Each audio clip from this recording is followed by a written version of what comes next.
Bismillahirrahmanirrahim.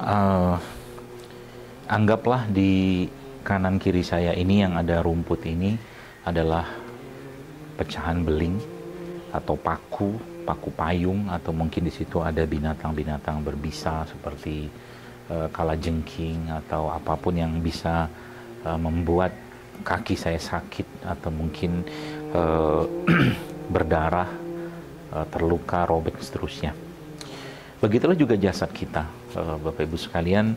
Kita tahu bahwa manusia, saya, Anda semua, bukan hanya terdiri atas jasad saja, tapi kita juga punya emosi, kita punya rasa, kita punya sesuatu yang bisa membuat jasad kita ini tertekan, terluka, teraniaya. Bahkan jasad itu bisa memberikan keluhan-keluhan akibat terhantam emosi yang luar biasa, yang itu menyebabkan si jasad atau organ secara khusus tersebut itu akhirnya memberikan tanda berupa keluhan-keluhan tertentu. Itulah namanya emosi. Keadaan saat ini kita tahu bahwa kita sangat peduli dengan saudara kita di Palestina.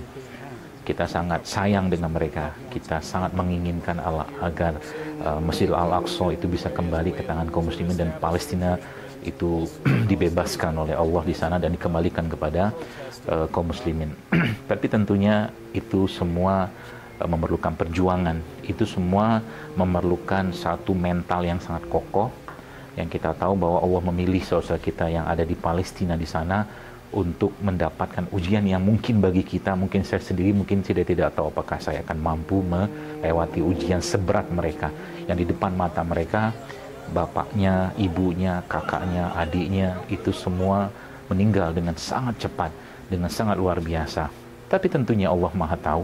Allah menjadikan mereka menjadi orang-orang pilihan dengan kekuatan iman yang luar biasa, dan kita sudah banyak saksikan di berbagai tayangan. Kalimat-kalimat yang keluar dari lisan mereka bukan semata-mata kalimat sederhana yang tercipta, terbentuk gara-gara ujian itu, tapi kalimat yang terbangun, teralaskan oleh iman yang kokoh, sehingga mereka bahkan mengatakan sampai ketemu di surga kepada saudara mereka.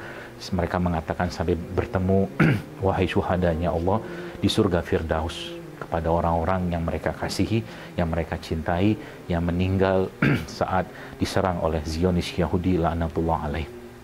Kita tidak boleh diam. Tentunya kita harus terus berdoa, memohon kepada Allah sebisa yang kita mampu, karena kita tidak punya senjata, kita tidak punya kekuatan, kita tidak punya apapun, karena kita cuma rakyat biasa, manusia biasa. Tapi kita tahu senjata terkuat seorang mukmin itu adalah doa. Hal yang saya ingin sampaikan kepada Anda semua adalah bahwa jasad kita ini, Bapak Ibu sekalian, juga punya kapasitas, punya batas untuk bisa menerima terpaan atau hantaman emosi-emosi yang itu semua tidak semua orang mampu untuk mengatasi emosi-emosi yang masuk ke dalam tubuhnya. Perang di Palestina saat ini antara saudara kita di sana dengan Zionis Yahudi laknatullah alaih tentunya menguras emosi, tentunya menguras air mata. Bahkan ada beberapa yang saya dapatkan mereka sudah susah tidur, pencernaan mereka bermasalah, bahkan beberapa keluhan-keluhan di badan mereka karena mereka menyaksikan orang-orang dibantai di depan mata mereka dan dunia menyaksikan itu. Namun tentunya kita juga harus tetap menjaga tubuh kita. Sehingga biasanya saya menyarankan ketika iman kita tidak terlalu kokoh, karena kenapa? Ya namanya iman juga bisa naik turun, mental kita juga tidak terlalu kuat, dan keimanan atau mungkin keyakinan kita tentang bagaimana nasib mereka di sana yang tentunya pasti akan dijamin Allah dengan surganya yang tertinggi bagi para syuhada yang Allah wafatkan di sana. Maka saya lebih menyarankan untuk jangan sampai kita menyaksikan itu terus-menerus, tapi doakan tetap mereka, karena jangan sampai kita juga yang di sini terkena imbas dari perang psikologis yang ditunjukkan oleh kekejaman Zionis Yahudi tersebut kepada orang-orang di seluruh dunia, bukan hanya umat Islam. Yang orang-orang, saya kira mungkin kita sudah banyak sekali menyaksikan video-video, bahkan non-muslim sekalipun mereka bahkan menangis melihat anak-anak atau bayi-bayi prematur yang tidak bisa kemana-mana, bayi-bayi yang baru lahir dibom luar biasa dengan sangat keji bagi mereka, oleh mereka, dan bagi mereka itu seperti membunuh nyamuk, karena mereka sudah tidak punya rasa sama sekali terhadap manusia, sebagaimana itulah yang diajarkan di agama mereka. Maka kita harus punya iman yang kokoh.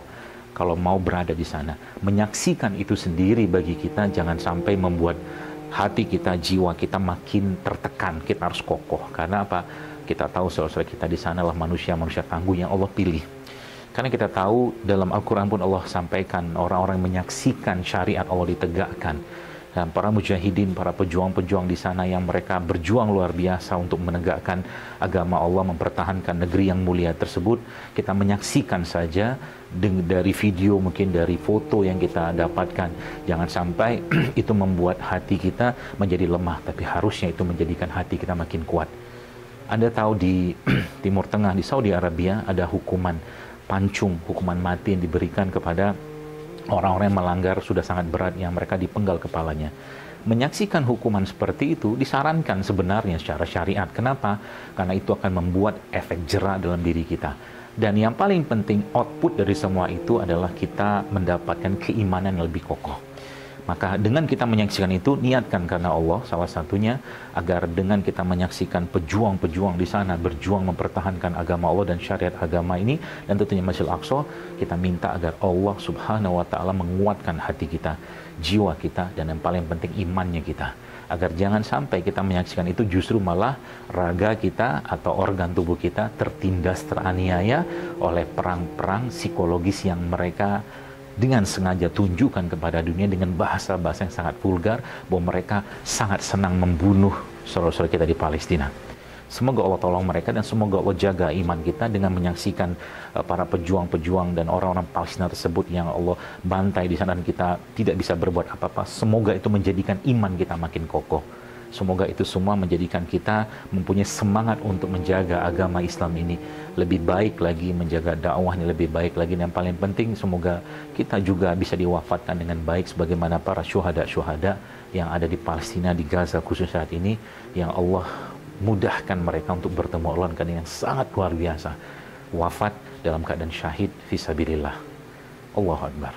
Sekali lagi, semoga Allah jaga diri Anda, pikiran Anda, iman Anda, dan jadikan apa yang Anda tonton, Anda saksikan itu tidak membuat raga Anda, organ tubuh kita itu tertekan dan tertindas ataupun teraniaya gara-gara ulah orang-orang di sana, para Zionis Yahudi tersebut yang memang dengan sengaja mempertontonkan kebiadaban dan kezoliman yang luar biasa seperti ini. Kembalikan semua itu kepada mereka supaya ketakutan itulah yang mereka rasakan. Dan sekarang mereka pun sudah mulai merasakan ketakutan tersebut karena orang di seluruh dunia mengirimkan doa yang merupakan senjata terbaiknya seorang beriman, yang mudah-mudahan itu semua menjadikan mereka menjadi makhluk-makhluk yang lemah, orang-orang yang ketakutan hidupnya, bahkan diberikan Allah penyakit-penyakit yang berat sehingga nanti mereka menanti azab yang luar biasa di neraka jahanam, ya Allah Subhanahu wa Ta'ala, insyaallah.